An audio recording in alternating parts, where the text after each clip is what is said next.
দেশের বিভিন্ন রাজ্যে আজকে উপনির্বাচন চলছে। খবর কোথাও নেই, কোনো রাজ্যে আপনি খবর পাবেন না। শুধু খবর কোথায়, যেটা হয়ে থাকে শুধুমাত্র আমাদের রাজ্যে। এই রাজ্যে ভোট হবে, সে যে ভোটই হোক না কেন, লোকসভা বিধানসভা ছেড়ে দিন, পঞ্চায়েত মিউনিসিপ্যালিটি ছেড়ে দিন, সামান্য ব্যাংকের ম্যানেজিং কমিটির নির্বাচনেও এখানে যে পরিমাণ সন্ত্রাস হয় পৃথিবীর ইতিহাসে কোথাও আজ অব্দি হয়নি। আজকে কি কি হলো, কি কি হলো না সেটা বলুন। পশ্চিমবঙ্গে ভোট হবে আর বুথ দখল হবে না, ছাপ্পা ভোট হবে না, মারপিট হবে না, গুলি চলবে না, লাশ পড়বে না, বাইক বাহিনী দাপট দেখাবে না, তৃণমূলের নেতাকর্মীরা ভোটারদের ভয় দেখাবে না, এটা তো হতেই পারে না। তাই উপনির্বাচন, যেখানে শাসক দলের জেতার চান সবচেয়ে বেশি, সেখানেও মানুষ সবকিছু দেখে নিল। আর এই যে 6টা আসনে ভোট হচ্ছে, আজকে উপনির্বাচন হচ্ছে সিতাই, মাদারিহাট, মেদিনীপুর, তালড্যাংরা, হাড়োয়া, নৈহাটি। এর মধ্যে আপনারা জানেন একমাত্র মাদারিহাটটা হচ্ছে বিজেপির জেতা সিট। মনোজ টিগ্গা বিধায়ক ছিলেন, এখন সাংসদ হয়ে গেছেন। বাকি 5টা বিধানসভা আসনই কিন্তু তৃণমূলের জেতা সিট। তাই মাদারিহাটটা জেতার জন্য তৃণমূল এবার কি কাণ্ডটাই না করছে, সেটা আপনারা খবরে চোখ বোলালেই দেখতে পাবেন। বুথ জ্যাম, ছাপ্পা, রিগিং, রীতিমতো রাজ্যের পুলিশকে বাইরে দাঁড় করিয়ে রেখে বুথের দরজা বন্ধ করে দিয়ে ছাপ্পা ভোট হচ্ছে। ওই যে বললাম, পৃথিবীর ইতিহাসে মানুষ যেটা ভাবতে পারবে না, সেটা হচ্ছে এখন মমতা বন্দ্যোপাধ্যায়ের এই বাংলায়। আর কি কি হচ্ছে, কোথায় কি হলো, এমনকি আজকে সকালে দেখলাম নৈহাটির বিখ্যাত বড় মাও বিতর্কের মধ্যে চলে এলেন। কি হলো সবটা বলবো আপনাদের, এই প্রতিবেদন শেষ অবধি দেখুন। আমি মানব, দা নিউজ বাংলায় আপনাদের স্বাগত জানাচ্ছি। বাংলায় নির্বাচন হবে আর গুলি চলবে না, লাশ পড়বে না, বাইক বাহিনী ঘুরে বেড়াবে না, ভোটারদের ভয় দেখানো হবে না, এগুলো অস্বাভাবিক ব্যাপার। এগুলো হতেই হবে, না হলে বাংলার ভোটই হবে না, গা গরম হবে না মশাই। আজকে সাত সকালেই দেখলাম একেবারে ভাটপাড়া নৈহাটিতে ভোট চলছে, আর ভাটপাড়ায় চায়ের দোকানে ঢুকে তৃণমূল নেতা, ভাটপাড়া পুরসভার 12 নম্বর ওয়ার্ডের প্রাক্তন তৃণমূল সভাপতি অশোক সাউকে কেউ বা কারা গুলি করে মেরে দিয়ে চলে গেল। যদিও এটা জানা যাচ্ছে যে এটা ভোটের সঙ্গে এটার কোনো সম্পর্ক নেই।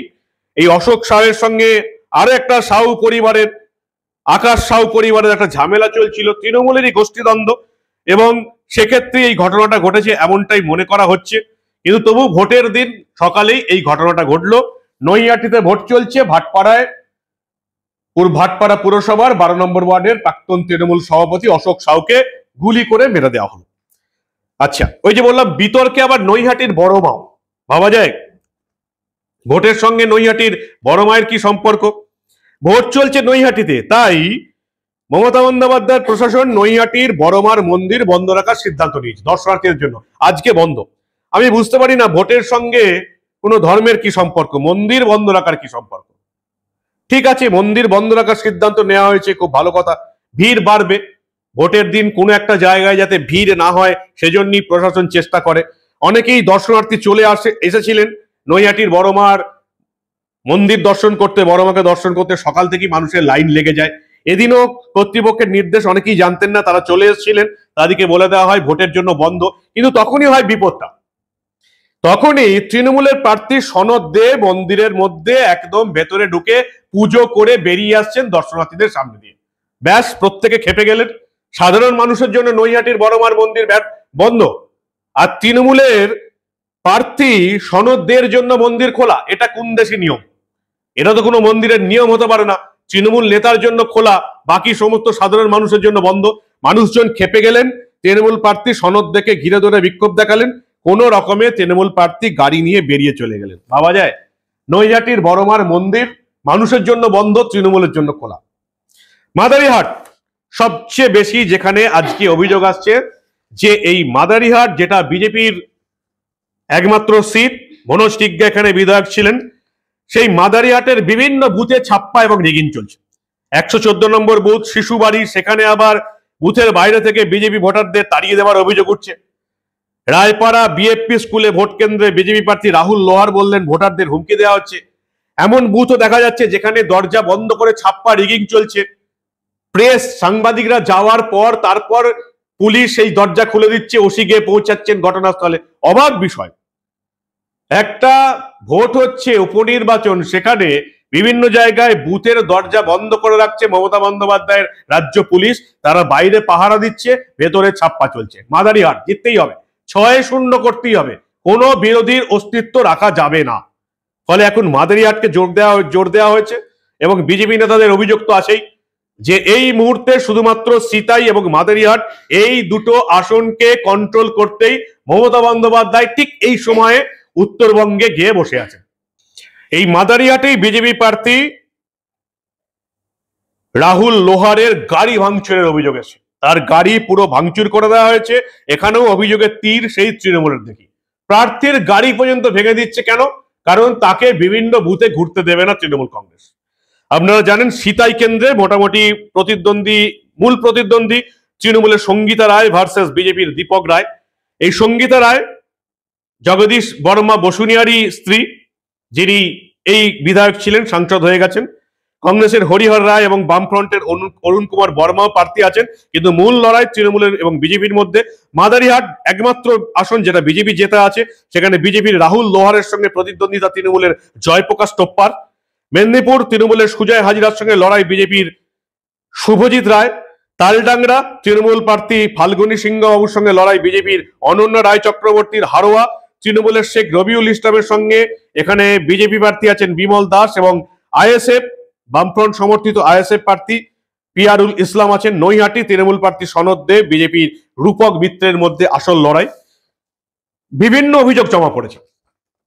এখন অব্দি নির্বাচন কমিশনে বিজেপির তরফ থেকে প্রায় 100টা অভিযোগ জমা পড়েছে। ভাবতে পারছেন, মাত্র 6টা আসনের উপর নির্বাচন হচ্ছে। মেদিনীপুরে বিজেপি নেতা মন্ডল সভাপতি বাবলু ঘোষ আক্রান্ত তৃণমূল আশ্রিত গুন্ডা বাহিনীর হাতে। কেন? কারণ বিজেপির যে পোলিং এজেন্ট বিভিন্ন জায়গায়, সেই পোলিং এজেন্টদের বসাতে বুথে নিয়ে যাচ্ছিলেন এই মন্ডল সভাপতি বাবলু ঘোষ, সেখানেই তৃণমূলের আপত্তি। বিজেপির কোনো এজেন্টকে কোনো বুথে বসতে দেওয়া যাবে না। হারোয়াতে যেমন আইএসএফ এর প্রায় 21 থেকে 25 জন এজেন্টকে বসতে দেওয়া হয়নি, তৃণমূলের এজেন্ট থাকবে শুধু, আর কাউকে বসতে দেওয়া হবে না। হারোয়ায় তৃণমূল এজেন্টের সঙ্গে বিভিন্ন জায়গায় বিজেপি প্রার্থী এবং আইএসএফ এর প্রার্থীদের ঝামেলা চলছে। নৈহাটিতেও বিজেপির বুথ এজেন্টকে বসতে বাধা দেওয়া হয়েছে। 63 নম্বর বুথ সহ বিভিন্ন বুথে তৃণমূলের তরফ থেকে বিজেপির এজেন্টদের বসতে বাধা দেওয়া হয়েছে। এবং রাজ্যের বিভিন্ন প্রান্তে সন্ত্রাস চালানোর অভিযোগ যেমন বিজেপির তরফ থেকে রয়েছে, সিপিএম এর তরফ থেকে রয়েছে, তেমনি প্রদেশ কংগ্রেস সভাপতি শুভঙ্কর সরকার পরিষ্কার বলেছেন যে প্রত্যেকটা উপনির্বাচনে, 6টা উপনির্বাচনেই বিভিন্ন জায়গায় বিরোধী এজেন্টদের পোলিং বুথে বসতে দেওয়া হচ্ছে না, ছাপ্পা ভোট চলছে। ভোটে যাতে বুথের মধ্যে ভোটাররা যেতে না পারেন সেজন্য বাধা দেওয়া হচ্ছে।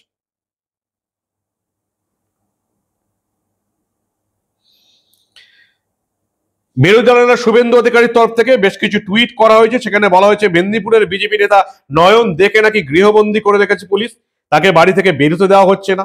এছাড়াও বাইক বাহিনীর দাপট কালকে রাত থেকে চলছে, বিরোধী দলের নেতা পোস্ট করলেন সোশ্যাল মিডিয়ায়। তালডাংরায় আবার একেবারে তৃণমূলের প্রার্থীর ছবি দেওয়া ভোটার স্লিপ বিলি করছে তৃণমূল কংগ্রেস। এই হচ্ছে এখন আমাদের রাজ্যের ভোটের অবস্থা। তৃণমূল কংগ্রেস ভোট করতে দেবে না, কোনো রকমেই ভোট করতে দেবে না। কেন্দ্রীয় বাহিনীকে একেবারে নিয়ন্ত্রণ করছেন এসপি থেকে শুরু করে থানার ওসিরা। কোনো ঝামেলার খবর সংবাদ মাধ্যম দেখানোর পর, ছবি দেখানোর পর রাজ্যবাসীকে, তবে সেখানে কেন্দ্রীয় বাহিনী নিয়ে ওসি বা এসপিরা গিয়ে পৌঁছাচ্ছেন। এই হচ্ছে বাংলার নির্বাচনের অবস্থা, সামান্য 6টা আসনের উপনির্বাচনে। আদৌ তৃণমূল জমানায় তৃণমূল পুলিশের হাতে এই রাজ্যে আর কোনোদিন সঠিকভাবে ভোট করা যাবে কিনা সেটা যথেষ্ট সন্দেহের বিষয়। মানুষ ভোট দিতে পারবে কিনা তৃণমূলের আমলে, তৃণমূলের পুলিশের সাহায্য যতদিন থাকছে, সেটা যথেষ্ট সন্দেহের বিষয় হয়ে দাঁড়িয়েছে। আপনারা কি বলেন? 6টা বিধানসভার উপনির্বাচনেই এই হাল, তাহলে পুরো বিধানসভা নির্বাচন 2026-এও তৃণমূল যে এইটাই করবে সেটা এখন থেকেই সবাই বুঝতে পারছে। আমি জানি না কেন্দ্রীয় নির্বাচন কমিশন এবং তাদের কেন্দ্রীয় বাহিনী কি ব্যবস্থা নেবে, বা বিরোধীরা এই নিয়ে কতটা আন্দোলন গড়ে তুলতে পারবে। কি বলেন আপনারা? আপনাদের মূল্যবান এবং গুরুত্বপূর্ণ মতামত জানান দা নিউজ বাংলার কমেন্ট সেকশনে। আর দেখতে থাকুন দা নিউজ বাংলা। আমরা বাংলার ভোটের, বাংলার রাজনীতির এই ধরনের কোনো ঘটনা চেপে রাখতে দেব না।